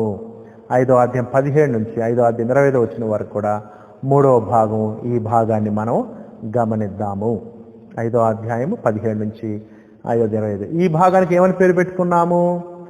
సంఘ పెద్దలను గౌరవించుట అనేటువంటి పేరు పెట్టుకున్నాం కదా, సన్మానించుట అనే విషయం మనం చూస్తున్నాం కదా, ఈ పేరు పెట్టుకున్నాం. చూడండి ఇక్కడ సంఘ పెద్దలు ఎవరైతే ఫుల్ టైం పూర్తిగా తమ శక్తిని, తమ సమయాన్ని, తమ తలాంతుల్ని సంఘానికి ఉపయోగిస్తున్నారో పూర్తిగా అటువంటి వారిని పోషించవచ్చు, సంఘం జీతంగా సహాయం చేయొచ్చు అని చెప్పాడు. సంఘం సొమ్ము వాళ్ళు కూడా ఉపయోగించవచ్చు అని చెప్పాడు పెద్దలకి. అంతేకాదు సంఘ పెద్దలు తప్పు చేస్తే వాళ్ళని గద్దించాలి అని కూడా ఇక్కడ చెప్పాడు. క్రమశిక్షణ చర్యలు సంఘంలో చేపట్టాలని చెప్పాడు. ఈ విధంగా ఉంటే చూద్దాం. బైబిల్స్ ఉన్న వాళ్ళు 5వ అధ్యాయం 17 వచనం చూడండి సహోదరులారా. 5వ అధ్యాయం 17 వచనం. బాగుగా పాలన చేయు పెద్దలను విశేషముగా వాక్యమందును ఉపదేశమందును ప్రయాసపడిన వారిని రెట్టింపు సన్మానముకు పాత్రలుగా ఎంచవలను అంటే అర్థం ఏంటంటే, సంఘంలో పెద్దలు ఉంటారు కదా, మనం ఈసారి చూసాం తిమోతి రాసిన మొదటి పత్రిక 3వ అధ్యాయంలో 20 లక్షణాలు ఉన్న వాళ్ళని సంఘంలో పెద్దలుగా ఏర్పాటు చేయమన్నాడు కదా. 10 లక్షణాలు ఉన్న వాళ్ళకేమో సంఘం విధవరానికి సహాయం చేయమని చెప్పాడు, 10 లక్షణాలు ఉన్నటువంటి విధవరానికి. అంతేకాదు 20 లక్షణాలు ఉన్న వాళ్ళని సంఘంలో పెద్దలుగా ఏర్పాటు చేయడం అంటే చూడు దేవుడు ఎంత జాగ్రత్త కలిగి ఉన్నాడు సంఘం పట్ల. ఈ పెద్దల గురించి చెప్తున్నాడు. బాగుగా పాలన చేయ పెద్దలు, విశేషముగా వాక్యమందును ఉపదేశమందును ప్రయాసపడిన వారు సంఘ పెద్దలు. సంఘాన్ని కాస్తూ ఉన్నారు, పాలిస్తూ ఉన్నారు, సంఘానికి ఆత్మసంబంధన ఆహారం పెడుతూ ఉన్నారు, సంఘం యొక్క బాగోగులు చూస్తున్నారు.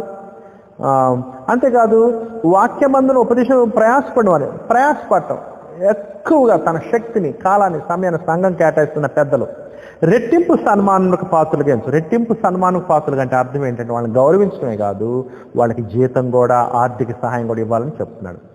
ఇందుకు నూర్చెడి ఎద్దు మూతికి చెక్కము వేయవద్దు అని లేఖనము చెప్పుచున్నది. మరియు పనివాడు తన జీతమునకు పాత్రుడు. ఈ 2 వచనాలని పౌలు చెప్పాడు. సహోదరులారా, నూర్చెడి ఎద్దు మూతికి చెక్కము వేయవద్దు అనేది ఎక్కడి నుంచి కోట్ చేశాడంటే పౌలు ద్వితీయోపదేశకాండం 20వ అధ్యాయం 4వ వచనం నుంచి ఇక్కడ కోట్ చేశాడు. నూర్చెడి ఎద్దు మూతికి చెక్కము వేయవద్దు. చూసారు, అంటే బావుగా పాలన చేసే పెద్దలకి ఆహారం పెట్టాలి, లేకపోతే జీతం ఇవ్వాలి, పోషించాలి సంఘం అని కూడా చెప్తున్నాడు. తర్వాత అని లేఖనం చెప్పుతుంది. మరియు పనివాడు తన జీతమునకు పాత్రుడు అనేటువంటిది కూడా చెప్పాడు పౌలు గారు. ఈ వచనం ఎక్కడి నుంచి కోట్ చేశాడంటే పౌలు గారు లూకాసు వార్త 10వ అధ్యాయం 7వ వచనం నుంచి కోట్ చేశాడు. లూకాసు వార్త 10:7 నుంచి. అంటే అర్థం ఏంటంటే అపోస్తలుడైన పౌలు లూకా సువార్తని లేఖనాలుగా భావించాడు, విశ్వసించాడు. లూకాసు రాసినటువంటి గ్రంథాన్ని దేవుని లేఖనంగా భావించి ఇక్కడ అధికారికంగా కోట్ చేస్తున్నాడు, అధికారికంగా ఉపయోగిస్తున్నట్టు. అర్థం ఏంటంటే లూకా సువార్త కానీ, మత్తయి సువార్త కానీ, మార్కు సువార్త కానీ, యోహాను సువార్త అధికారంతో కూడినవి, అధికారంతో కూడినవి. ఎందుకంటే పౌలు గారు ఆ అధికారాన్ని ఉపయోగిస్తున్నాడు ఇక్కడ లేఖనాలు అని చెప్తూ. పనివాడు తన జీతముకు పాత్రుడు అంటే అర్థం ఏంటంటే వారి పనికి తగిన జీతం ఇవ్వాలి, జీతము అన్నాడు కదా, ఆ విధంగా వారికి జీతం ఇవ్వాలి అని చెప్పాడు, పోషించాలని చెప్పాడు. తర్వాత పెద్దల గురించి ఇంకేం చెప్తున్నాడు 19వ. 2-3 సాక్షులు ఉంటేనే గాని పెద్ద మీద దోషారోపణ అంగీకరించుకోము. అది సహోదరి సహోదరు, సంఘంలో పెద్దలు ఉంటారు కదా, పెద్దలకి ఎన్ని అర్హతలు ఉండాలని చెప్పాను? 20 అర్హతలు ఉండాలి. 1 తిమోతి 3వ అధ్యాయం చూస్తున్నాం. ఆ తర్వాత పెద్దలు సంఘంలో పాలకులు. సంఘం పెద్దలకు ఉండాల్సిన పేర్లు ఏంటి? పెద్దలు, అధ్యక్షులు, పై విచారణ చేయవారు, నాయకులు, కాపరులు, ఇట్లాంటి పేర్లు పెద్దలకు ఉన్నాయి కదా. ఆ తర్వాత ఈ విధంగా ఇన్ని గొప్ప అర్హతలు 20 అర్హతలు ఉన్నటువంటి వారిని పెద్దలుగా నియమిస్తే వాళ్ళ మీద ఎవరన్నా దోషారోపణ చేశారనుకో అంత తేలిగ్గా అంగీకరించొద్దు తిమోతి అంటున్నాడు. ఎందుకంటే అన్ని అర్హతలు ఉన్న వాళ్ళనే కదా పెద్దలుగా ఏర్పాటు చేసింది. కొన్నిసార్లు అసూయ చేత వాళ్ళ మీద నింద వేయవచ్చు ఎవరన్నా పెద్దల మీద కదా. జాగ్రత్త, తొందరగా వాళ్ళ మీద దోషారోపణ అంగీకరించొద్దని చెప్తున్నాడు. 2-3 సాక్షులుంటేనే కానీ పెద్ద మీద దోషారోపణ అంగీకరించుకోము. అది పెద్దలు సహజంగా ఏం చేస్తున్నారు? సంఘ సభ్యులు ఖండిస్తూ గద్దిస్తూ ఉంటారు కదా. నువ్వెందుకు ఎందుకు నువ్వు పోయిన ఆదివారం ప్రార్థన రాలేదు, రావాలమ్మా అని అంటుంటారు. లేకపోతే నువ్వెందుకు సంఘుడికి రావట్లా, నువ్వెందుకు ఇట్లా ప్రవర్తిస్తున్నావు అని అన్నప్పుడు అతను అసూయ చేత ఈ పెద్దని ఏదో ఒక విధంగా నేను నేరరూపం చేసి తీసేయాలి, పెద్దగా సంఘంలో ఉండకుండా అని అనుకోవచ్చు. అట్లా ద్వేషంతో, అసూయతో, విరోధ బుద్ధితో నేరరూపం చేసే వాళ్ళ విషయంలో వెంటనే అట్లాంటి నేరరూపణ అంగీకరించు తిమోతి. 2 లేకపోతే 3 సాక్షులు ఉంటే కానీ, అంత విచారణ చేస్తే కానీ పెద్దల మీద నువ్వు దోషారోపణ చేయొద్దు. ఎందుకంటే పెద్దలు 20 లక్షణాలు ఉంటే కానీ వాళ్ళు పెద్దలు కదా, అటువంటి వారి మీద తొందరగా ఎవరైనా నేరం మోపితే అంగీకరించొద్దు అని చెప్తున్నాడు. 20 ఇతరులు భయపడి నిమిత్తము పాపము చేయవారని అందరి ఎదుట గద్దింపము. ఒకవేళ గనక ఆ దోషారోపణ చేసే సంఘ సభ్యుడు కనుక దురుద్దేశ బుద్ధితో దోషారోపణ చేస్తే అతను ఖండించు అందరి ముందు. ఒకవేళ పెద్దలు కనుక ఏం తప్పు చేస్తే అందరి ముందు ఖండించు. ఆ తద్వారా మిగతా సభ్యులు కూడా, సంఘ సభ్యులు అటువంటి తప్పులు చేయకుండా ఉండడానికి అవకాశం ఉంటుంది అని చెప్తున్నాడు. అది సహోదరు, ఇది అందరికీ వర్తిస్తుంది. ఎవరు తప్పు చేసినా తోటి క్రైస్తవుడు గద్దించి ఖండించాలి. ఒకరికి పాపాలు ఒకరితో ఒప్పుకోవాలి, ఒకరినొకరు హెచ్చరించుకోవాలి, గద్దించుకోవాలి, క్షమించుకోవాలి. ఇతరులు భయపడి నిమిత్తము పాపము చేయవారిని అందరి ఎదుట గద్దింపము. ఎందుకంటే అందరి ఎదుట కనుక గద్దిస్తే మిగతా వాళ్ళందరూ కూడా భయపడతారు, ఆ పాపం చేయకుండా ఉంటారు. విరోధ బుద్ధితోనైనను పక్షపాతముతోనైనా ఏమీ చేయక. అది సహోదరి సోదరులు, సంఘంలో జాగ్రత్త. సంఘంలో మనం క్రమశిక్షణ చర్యలు చేపట్టేటప్పుడు చాలా జాగ్రత్తగా చేపట్టాలి. లేకపోతే నేను ఈ కులమని కదా నువ్వు నా మీద నిందేసింది, నేను నీ ఇంటి పెరటోడిని కాదని కదా, నేను ఈ ప్రాంతం అతన్నని కదా నువ్వు నేను ఇది కదా అని ఇట్లాంటి గొడవలు, మనస్పర్ధలు సంఘం చీలిపోవటానికి, సంఘం పాడవటానికి అవకాశం ఉంటుంది. అందుకని విరోధ బుద్ధితో, అభిమానంతో, పక్షపాతంతో, పైరూపాన్ని చూసి నీ ఫ్రెండ్ అని, నీకు అనుకూలంగా ఉన్నవాడని, నీ ఇంటి పేరటోడని, నీ కుటుంబ సభ్యుడని ఇట్లాంటి అభిమానంతో, పక్షపాతంతో ఉండొద్దు అని చెప్తున్నాడు. విరోధ బుద్ధితోనైనా పక్షపాతుని ఏమీ చేయక. అది సంఘ సభ్యులందరూ కూడా సహోదరి సహోదరులము, మనమందరం సహోదరి సహోదరులము అనే ఉద్దేశంతో క్రమశిక్షణ చర్యలు చేపట్టాలి, ప్రేమతో, అంతేగాని విరోధ బుద్ధితో, పక్షపాతంతో కాదు.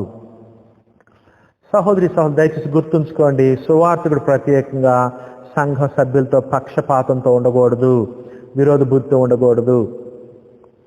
పలానా పార్టీలు సంఘంలోకి తేవద్దు, కులాలు, లేకపోతే ప్రాంతము, భాష, ఇంటి పేరటోళ్ళు, ఈ ప్రాంతానికి చెందిన వాళ్ళు అనేటువంటి సువార్తికుడు అట్లా ప్రవర్తించుకుని అందరితో సమానంగా సహోదరి సహోదరులుగా ప్రేమ కలిగి ఉండాలి. ఏమీ చేయక నేను చెప్పిన ఈ సంగతులను గైకొన్న వాళ్ళని దేవుని ఎదుటను క్రీస్తు యేసు ఎదుటను ఏర్పరచబడిన దేవదూతల ఎదుట నీకు ఆనబెట్టుచున్నానంటే 2 కిందే ఉందంటే సాక్ష్యం ఇచ్చుచున్నాను, లేకపోతే ఆజ్ఞాపించుచున్నాను అని కూడా మనం దాన్ని తర్జుమా చేయొచ్చు. ఈ విధంగా దేవుని ఎదుట అంటే అర్థం ఏంటి? పౌలు ఏమైతే చెప్తున్నాడు అది దేవుని చిత్తము, క్రీస్తు చిత్తము అనే విషయాన్ని ఇక్కడ చెప్తున్నాడు. దేవుని ఎదుటను, క్రీస్తు యేసు ఎదుటను, ఏర్పరచబడిన దేవదూతల ఎదుటను అంటే పరిశుద్ధులైన దేవదూతల ఎదుటను నీకు ఆజ్ఞాపిస్తున్నాను అని చెప్తున్నాడు. త్వరపడి ఎవని మీద నేను హస్త నిక్షేపణము చేయకము, పరుల పాపములో పాలువాడ వండుకము, నీవు పవిత్రుడుగా ఉన్నట్లు చూసుకును. అది ఎవరో ఏది చెప్పారని వెంటనే పెద్దల మీద దోషారోపణ చేయొద్దు. ఎవరో ఏదో చెప్పారని వెంటనే సంఘ సభ్యుల మీద దోషారోపణ చేయొద్దు. తొందరపడద్దు.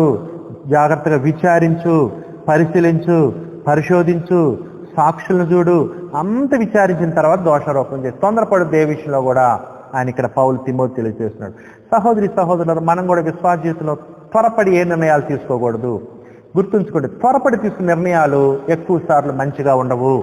ఆలోచించండి, పరిశీలించండి, పరిశోధించండి, తెలుసుకోండి, అప్పుడు మనం నిర్ణయం తీసుకోవాలి. అదే చెప్తున్నాడు పౌలు తిమోతికి. తిమోతి, పెద్దల మీద ఎవరో ఒకరు గబక్కనే వెంటనే నేరారోపణ చేసిన వెంటనే దోషారోపణ చేయొద్దు, కొద్దిగా ఆలోచించు అని చెప్తూ ఉన్నారు. త్వరపడి ఎవరి మీదనో హస్త నిక్షేపణ చేయకము. హస్త నిక్షేపణ చేయటం అంటే అర్థం ఏంటంటే నేరాన్ని మోపటము. ప్రత్యేకంగా మీరు పాత నిబంధనలు ఈ వచనాలు రాసుకోండి. పాత నిబంధనలు ఈ వచనాలు సంఖ్యాకాండము 27వ అధ్యాయం 17 నుంచి 23 వచనాలు, ద్వితీయోపదేశకాండం 34వ అధ్యాయం 9వ వచనము, ద్వితీయోపదేశకాండం 17వ అధ్యాయం 6-7 వచనాలు. ఈ వచనం రాసుకుని మళ్ళీ చెప్తాను. సంఖ్యాకాండం 27వ అధ్యాయం 17 నుంచి 23 వచనాలు, ద్వితీయోపదేశకాండం 34వ అధ్యాయం 9వ వచనము, ద్వితీయోపదేశకాండం 17వ అధ్యాయం 6-7 వచనం. ఈ వచనాలు చూస్తే పాత నిబంధనలో క్రొత్త నిబంధనలో ఒక ఆచారం ఉంది. ఏంటంటే ఒక ప్రత్యేకమైన పనికి ఎవరైనా ఏర్పాటు చేసినప్పుడు చేతులు ఉంచుతారు వాళ్ళ మీద. అదే హస్త నిక్షేపణ అంటే. ఒక ప్రత్యేకమైన పని పంపించడానికి కూడా చేతులు ఉంచుతారు. అద్భుతమైన వరాలు ఇవ్వడానికి కూడా చేతులు ఉంచుతారు. రకరకాల ఉద్దేశాలతో చేతులు ఉంచడం జరిగింది. ప్రత్యేక ఇక్కడే ఉద్దేశంతో మాట్లాడుతుండే ఒక వ్యక్తి మీద నేరారోపణ చేసినప్పుడు చేతులు ఉంచుతారు. వ్యభిచారంలో పట్టబడిన స్త్రీ మీద ఎవరు ఫస్ట్ రాయేయాలి? ఎవరైతే సాక్షులు ఉన్నో వాళ్ళు మొట్టమొదటి రాయాలి. వాళ్ళు చేతులు ఉంచాలి అంటే మొట్టమొదటి రాయేయాలి. దోషారోపణ చేయటం అనమాట చేతులు ఉంచడం అంటే. చూసారు, నేరారోపణ చేయటం అంటే చేతులు ఉంచడం అంటే. ఇట్లా ప్రత్యేకంగా ఈ సమయంలో పెద్దల మీద దోషారోపణ గురించి మాట్లాడుతున్నాడు కాబట్టి నువ్వు తొందరపడి ఒకళ్ళ మాట మీద పెద్దల మీద దోషారోపణ చేయొద్దు. 2-3 సాక్షులను విచారించు, పరిశీలనగా త్వరపడొద్దు. ఏ విషయాల్లో జాగ్రత్తగా ఆలోచించి నిర్ణయాలు తీసుకో అని చెప్తున్నాడు పౌలు తిమోతికి. త్వరపడి ఎవరి మీద హస్త నిక్షేపణ చేయకు, పరుల పాపములో పాలువాడి ఉండకు. అది ఇతరులు ద్వేషంతో చేశారు, కుట్రపూర్తిగా చేశారు ఆ నేరారోపణ. నువ్వు కూడా వెంటనే చేతులు ఇచ్చావనుకో, ఆ నేరారోపణ అంగీకరించినప్పుడు నువ్వు కూడా వాళ్ళ దోషంలో పాలువాడవుతావు, వాళ్ళ కుట్రలో పాలువాడవుతాను. అట్లా నువ్వు చేయొద్దు. అంత విచారించి త్వరపడకుండా పరిశీలన గమనించిన తర్వాత నేరారోపణ చేయి. అప్పుడు అందరూ ఎదుట అతన్ని గద్దించు, మనసు మార్చుకోమని. నీవు పవిత్రుడిగా ఉన్నట్లు చూసుకొనము. అది నీవు ఇతరుల యొక్క పాపాల్లో పాలుపడవద్దు. ఇతరులు ఏదో చెప్పని వెంటనే దూకొద్దు, త్వరపడద్దు అని చెప్తున్నాడు సహోదరి సహోదరులారా కదా. అన్ని విషయాలు ఇది వాస్తవమే. తర్వాత 23వ వచనం, ఇక మీదట నీళ్ళే త్రాగక నీ కడుపు జబ్బు నిమిత్తమును తరచుగా వచ్చు బలహీనతల కోసము ద్రాక్షరసము కొంచెముగా పుచ్చుకొనము అన్నాడు. సహోదరి సహోదరులు చూసారా, ఈ మాటలు బట్టి ఏమర్థం అవుతుందంటే తిమోతి ద్రాక్షరసం తాగట్లేదు అంటే మత్తు పదార్థం స్వీకరించట్లేదని అర్థం అవుతుంది కదా. ఇక్కడ ద్రాక్షరసం అంటే మత్తు పదార్థం అనమాట, ప్రత్యేకంగా వైద్యంగా ఉపయోగించే మత్తు పదార్థం, ద్రాక్షరసంతో తయారు చేసినటువంటి ఒక పదార్థం అనమాట. అంటే మెడికల్ వాల్యూస్ కలిగిందంటే వైద్యంగా చెప్తున్నాడు ఇక్కడ. ఇక మీద నీళ్ళే త్రాక అంటే అర్థం ఏంటంటే తిమోతి మద్యాన్ని ముట్టుకోవట్లేదు, లేకపోతే ద్రాక్షరసాన్ని ముట్టుకోవట్లేదు, మత్తునిచ్చే ద్రాక్షరసాన్ని తాగట్లేదు ఆయన. ఎందుకంటే మద్యముతో మత్తులై ఉండకుడి, దానిలో దుర్వ్యాపారం గలది అని చెప్తున్నాడు కదా. బైబిల్ అంతా కూడా మద్యాన్ని ఖండించాడు దేవుడు. అందుకని తిమోతి అసలు ఈ మద్యపానం కానీ ద్రాక్షరసంతో మత్తు గుండె పదార్థం తాగట్లేదు. కానీ పౌలు ఇక్కడ ఏమని చెప్తున్నట్టే నీళ్ళే త్రాగుతున్నాడు తిమోతి. నీళ్ళే త్రాక నీ కడుపు జబ్బు నిమిత్తమును తరచుగా వచ్చు బలహీనతల కోసమును ద్రాక్షరసము కొంచెముగా పుచ్చుకొనము. నువ్వు నీళ్ళే కాదు తిమోతి, ఇదిగో నువ్వేం చేస్తావంటే తరచుగా వచ్చే జబ్బుల కోసము కడుపు జబ్బు నిమిత్తం ఇదిగో ద్రాక్షరసం కూడా కొద్దిగా పుచ్చుకో అని చెప్తూ ఉన్నాడు. అంటే అర్థం ఏంటి? ద్రాక్షరసం అంటే ఇక్కడ వైద్యంగా చెప్పాడు. మత్తు పదార్థాన్ని వాడమని ఒక వైద్యంగా మెడికల్ రీజన్స్తో చెప్పాడే కానీ ఏదో సుఖం కోసమో లేకపోతే ఎంజాయ్మెంట్ కోసమో, తాగి పండుకోవటం కోసం, పని పాట లేకుండా, లేకపోతే ఎంటర్టైన్మెంట్ కోసము స్నేహితులతో తాగే తాగుడు గురించి ఇక్కడ మాట్లాడలేదు. ఒక వైద్యంగా ఆ రోజుల్లో ద్రాక్షను వైద్యంగా కూడా వాడేవాళ్ళు. సమరయుడు ఏం చేశాడు? ఆ కింద పడినటువంటి వానికి ద్రాక్షరసం నూనె పోసి గాయాలు కట్టినట్లుగా మనం చూస్తూ ఉన్నాం కదా, లూకాసు వార్త 10వ అధ్యాయంలో. సహోదరులారా, అట్లాగనమాట వైద్యం. క్రీస్తువుకు కూడా సిలువ వేసేటప్పుడు ద్రాక్షరసం ఇచ్చాడు అంతే, ఎందుకంటే అది మత్తు పదార్థము, నొప్పి తెలియదని, కానీ క్రీస్తువు దాన్ని పుచ్చుకున్నట్లుగా మనకు కనపడుతుంది కదా. ఈ విధంగా వైద్యానికి సంబంధించి కూడా వాడుతూ ఉంటారు ఈ యొక్క మత్తు పదార్థాన్ని. ఆ విధంగా అంటే ఒక ద్రాక్షరసాన్ని ఆరోగ్యకు సంబంధించిన ఉద్దేశంతో వాడమని ఇక్కడ ప్రభు తెలియచేస్తూ ఉన్నాడు. కొంచెముగా పుచ్చుకొనము అని చెప్తూ ఉన్నాడు కదా. కొంతమంది ఏం చేస్తుంది, ఈ వచనాన్ని చూపించారు. అదిగో చూసారా, పౌలు తిమోతిని త్రాగమన్నాడు, అందుకని మేము కూడా వైన్, ఇంగ్లీష్లో వైన్ అని ఉంది, WI అని, వైన్ అంటే మత్తు పదార్థం. ద్రాక్షరసం అది మత్తుతో కూడినటువంటి ద్రాక్షరసం, అంటే కొన్ని కెమికల్స్ కలిపినటువంటి ద్రాక్షరసం అనమాట అది. ఇదిగో చూసారా, పౌలు తిమోతిని తాగమన్నాడు, మేము కూడా తాగి తిరుగుతున్నాం అనేవాళ్ళు ఉన్నారు. అది తప్పు. ఇక్కడ ఉద్దేశం వేరు. ఇక్కడ ఆరోగ్య సంబంధమైన ఒక మెడిసిన్గా వాడమన్నాడే కానీ ఒక ఎంజాయ్ చేసే విధంగా, మత్తుతో ఉండే విధంగా, ఒక స్నేహితులతో ఎంజాయ్ చేసే విధంగా వాడమని చెప్పట్లేదు, ఒక వ్యసనంగా వాడమని చెప్పట్లేదు. సరే, 24వ వచనం సహోదరులారా. ఇక్కడ చూసారా, అసలు యాక్చువల్గా పౌలుకి అద్భుతాలు చేసే వరం ఉంది సహోదరులారా. పౌలుకి అద్భుతాలు చేసే వరం ఉంది. తిమోతికి కూడా వరాలు ఉన్నాయి, ఆత్మ సంబంధమైన వరాలు కదా. కానీ ఏమని చెప్తున్నాడు తిమోతికి? వైద్యం తీసుకో అని చెప్తున్నాడు. అంటే వైద్యం వాడటం తప్పేం కాదు. అంతేకాదు సహోదరి ఇక్కడ ఒక చిన్న విషయాన్ని చెప్తాను చూడండి. ఏంటంటే పౌలు గారు కూడా అనారోగ్యానికి గురయ్యాడు కదా. ఎక్కడ? పౌలు శరీరంలో ముళ్ళు ఉంది అన్నాడు కదా, 2 కొరింథీ 12వ వచనంలో. అంతేకాదు మరి ముళ్ళున్నా కానీ ఆయనకు అద్భుతాలు చేసే శక్తి ఉంది పౌలు గారికి. అయినా కానీ ఆ ముళ్ళు పోయింది, ఆయనకి శరీర బలహీనత పోలేదు, ప్రార్థన చేసినా పోలేదు. అది అంటే అర్థం ఏంటి? శరీర బలహీనతలు, అనారోగ్యం మనిషికి ఉంటాయని అర్థం అవుతుంది.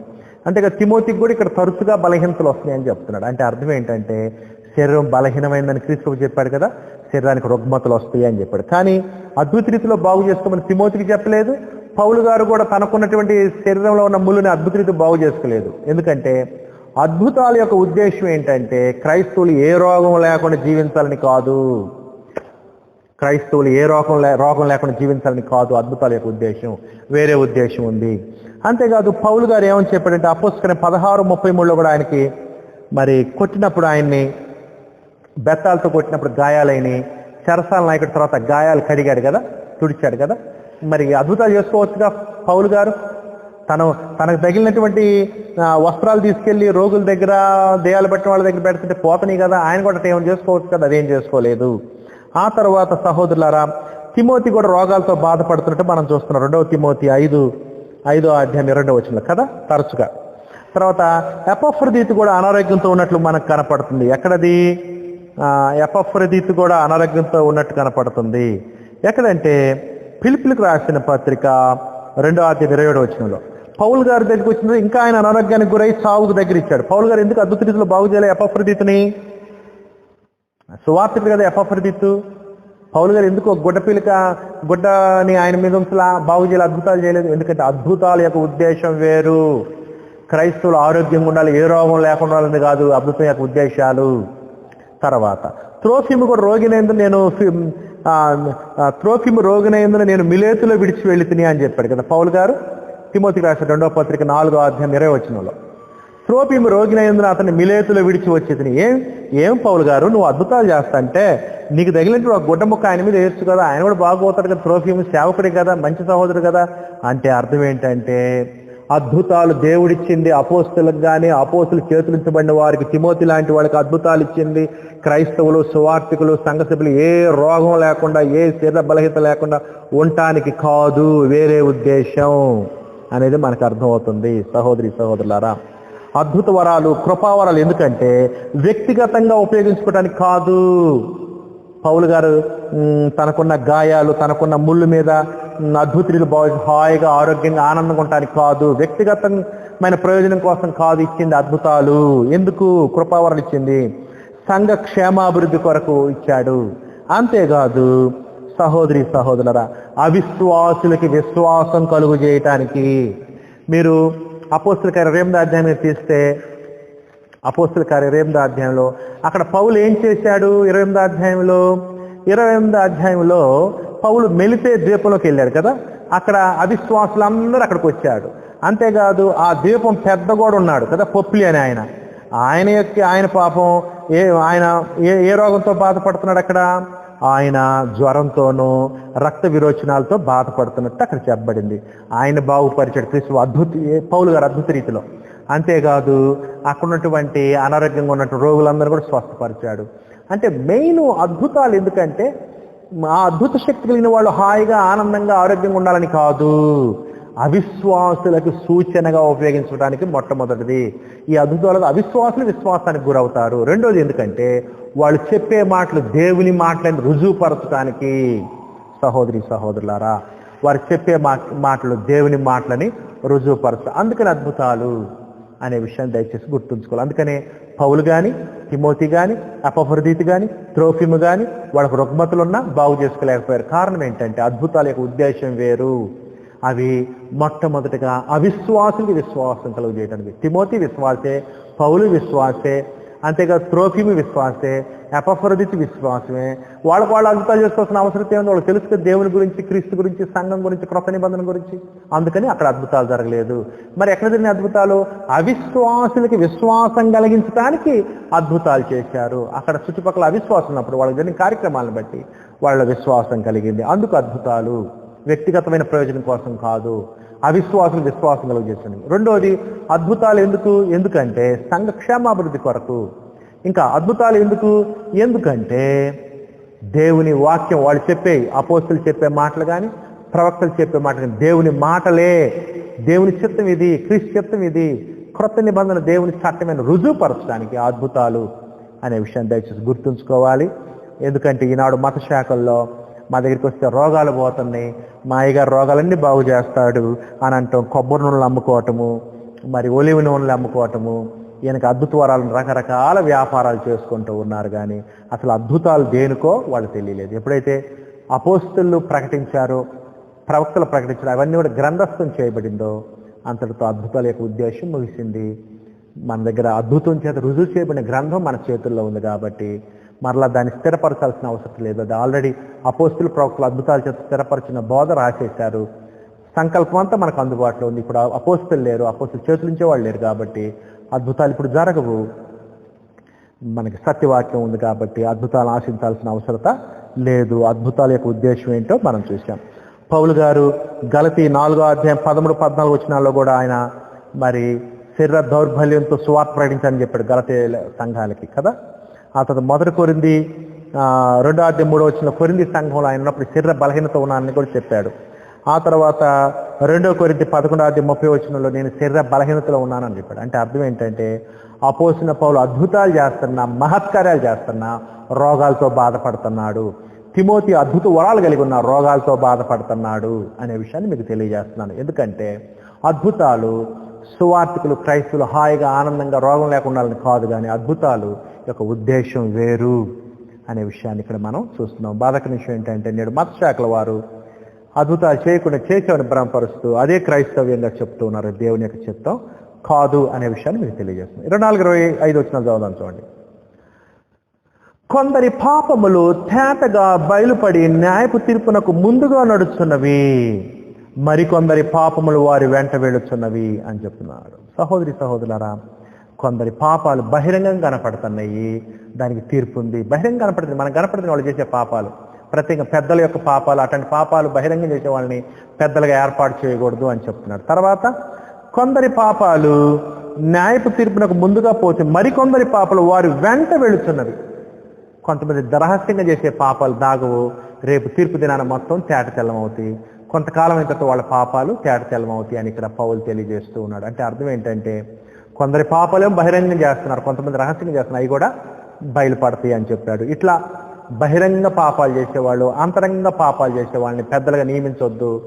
అటువంటి వారిని పెద్దల స్థానంలో ఉంచొద్దని చెప్తున్నాడు. ఇంకొకటి 25 వచనం, అటువలే మంచి కార్యములు తేటగా బయలుపడినవి దాచుకోండి. కొంతమంది చేసే మంచి క్రియలు బయట క్లియర్గా కనపడుతున్నాయి, అటువంటి వాళ్ళు మనం పెద్దలుగా ఏర్పాటు చేయాలి, అటువంటి వాళ్ళ సంఘానికి కావాలి. కొంతమంది మంచి కార్యాలు బయటకు కనపడవు, అంతరంగా ఉన్నాయి, అయినప్పటికీ కూడా తర్వాత అవి బయటపడితే చాలా మంచి పనులు చేసిన వాళ్ళని. అంతేకాదు రేపు తీర్పు దినాన వాళ్ళు రహస్యంగా చేసిన సత్క్రియలు బయట ప్రభు మెచ్చుకుంటాడు. బడా నమ్మకమైన మంచి. ఈ విధంగా మంచి కార్యాలు అందరి ముందు కనపడి ఉంటాయి, కొంతమంది కనపడకుండా చేసిన మంచి కార్యాలు కూడా ప్రభు తగిన ప్రతిఫలం ఇస్తాడు అని చెప్తున్నాడు. ఈ విధంగా ఎవరైతే బహిరంగంగా మంచి క్రియలు చేస్తూ ఉంటారో అటువంటి వారిని పెద్దలుగా ఏర్పాటు చేయాలి అనే విషయాన్ని ఇక్కడ తెలియజేస్తున్నాడు పౌలు, ఎందుకంటే పెద్దల గురించి మాట్లాడుతున్నాడు కాబట్టి. ఇదండి సహోదరులారా, ఇది అపోస్తలుడైన పౌలు తిమోతి రాసిన మొదటి పత్రిక 5వ అధ్యాయం. ఈ విషయాన్ని మనం చూసాం. ఇక్కడ చూసారా, పెద్దలకి డబ్బు ఉపయోగించాలని చెప్పాడు 3వ భాగంలో, సంఘం యొక్క సొమ్ము ఎట్లా ఉపయోగించాలో. అంతేకాదు ఇక్కడ పెద్దలు గనక విధేయులుగా ఉంటే వారి మీద క్రమశిక్షణ చర్యలు కూడా సంఘం చేపట్టాలి. తిమోతి ఈ విషయంలో నువ్వు సహకరించాలని కూడా పౌలు తిమోతికి తెలియజేస్తూ ఉన్నాడు. ఈ విధంగా సంఘంలో క్రమశిక్షణ చర్యలు ఉంటాయి అనే విషయం కూడా మనకు అర్థమవుతుంది. దయచేసి కంఠస్థ వచనం రాసుకోండి. ఈ అధ్యాయంలో 5వ అధ్యాయము 14వ వచనం, కంఠస్థ వచనం 5:14 ఏంటంటే, కాబట్టి యవన స్త్రీలు వివాహము చేసుకుని పిల్లలకని గృహ పరిపాలన జరిగించు, నిందించడానికి విరోధికి అవకాశం ఇవ్వకుండా వాళ్ళని కోరుచున్నాను. ఇది సహోదరులారా కంఠస్థ వచనము. దయచేసి ఈ విషయాలు మన ఆత్మీయ జీవితానికి మేలుకరంగా ఉంటాయి అనుకుంటున్నాను. అనేక విషయాలు నేను 5వ అధ్యాయాలకు చెప్పాను. ఈ విషయాలు సువార్థికులకి సంఘాలకు ఆశీర్వదకరంగా ఉండాలని కోరుతూ నా మాటలు ముగిస్తున్నాను. మీ అందరికీ హృదయపూర్వక వందనాలు.